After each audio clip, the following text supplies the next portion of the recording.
జగన్మోహన్ రెడ్డి గారికి సెల్యూట్ అంటే సెల్యూట్ చెప్పాలా, థ్యాంక్స్ చెప్పుకోవాలా. ఎవరంటే విజయవాడ కిష్టలంక రాణిగారి తోట ప్రజలు ఈరోజు ప్రశాంతంగా పనుకొని నిద్రపోయారు అంటే జగన్మోహన్ రెడ్డి గారి పుణ్యం అనే చెప్పుకోవచ్చు. ఎందుకంటే గతంలో ఏదైతే కిష్టలంక రాణిగారి తోట ప్రజలు చాలా అంటే చాలా ఇబ్బందులు పడ్డారు. ఎప్పుడైతే వర్షాలు పడతాయో వర్షాలు పడ్డప్పుడల్లా పైనుంచి వచ్చిన నీళ్లు మొత్తం కిష్టలంక రాణిగారి తోట ఉన్న ప్రజలందరూ ఇల్లు మొత్తం ఏరే సాటుకి షిఫ్ట్ చేసుకోవాల్సి వచ్చేది. తాత్కాలికంగా షిఫ్ట్ చేసుకోవాల్సేది, తాత్కాలికంగానే నిర్మించుకునే తట్టు ఉండేవాళ్ళు. కానీ ఏదైతే జగన్మోహన్ రెడ్డి గారు ప్రభుత్వంలో, వైఎస్ఆర్ ప్రభుత్వంలో 2019, 2024 మధ్యకాలంలో ఏదైతే గోడ కట్టారో చూసారా? ఏదైతే మన కిష్టలంక కానించి రాణిగారి తోట దాకా గోడ కట్టారో, ఆ గోడ కట్టడం వల్ల ఈరోజు ప్రశాంతంగా నిద్రపోయారు.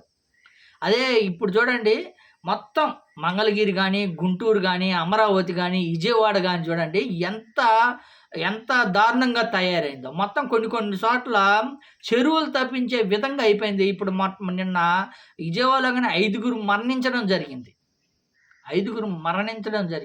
అదే ఈరోజు జగన్మోహన్ రెడ్డి గారు చేసిన మంచి పని వల్ల కిష్టలంక రాణిగారి తోట ప్రజలు ప్రశాంతంగా ఉన్నారంటే జగన్మోహన్ రెడ్డి గారి కారణం. గతంలో విజయవాడలో చూడండి, ఏదైతే బస్టాండ్ దగ్గర రైల్వే ట్రాక్ ఉంటుంది చూసినావా? రైల్వే ట్రాక్ కాంచి కొంచెం ఏదైతే కొంచెం ముందుకెళ్తే మొత్తం నదిలాగా అయిపోతాయి నీళ్ళు.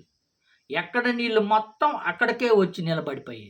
అలానే నిలబడి మొత్తం ఆ నదిలే నీళ్ళు వచ్చి మొత్తం కిష్టలంక ఏదైతే నది పక్కన నివాసించే జనాలలోకి, అదేవిధంగా రాణిగారి తోటలో ఉన్న జనాల మీద ఆ వరద నీరు మొత్తం ఏదైతే పైనుంచి వచ్చిన వరద నీళ్ళు మొత్తం వాళ్ళ ఇళ్ళ మీదకి వచ్చి వాళ్ళ ఇళ్ళన్నీ ఖాళీ చేసి పక్కకు పోయే పరిస్థితికి ఉండేది. అలా కాకుండా ఈరోజు ప్రశాంతం అంటే ప్రశాంత వాతావరణం కల్పించి ఏ ఇబ్బంది లేకుండా ఎంత వరద వచ్చినా సరే ఏ ఇబ్బంది లేకుండా ప్రశాంతమైన జీవితాన్ని కల్పించాడంటే జగన్మోహన్ రెడ్డి గారు. నిజంగా జగన్మోహన్ రెడ్డి గారికి సెల్యూట్ చేయాలి. నిజమా కాదా? గతంలో నారా చంద్రబాబు నాయుడు గారు ఎన్నోసార్లు చేశారు ముఖ్యమంత్రి, కానీ ఏ రోజు దాన్ని కట్టింది లేదు, ఏ రోజు చేసింది లేదు.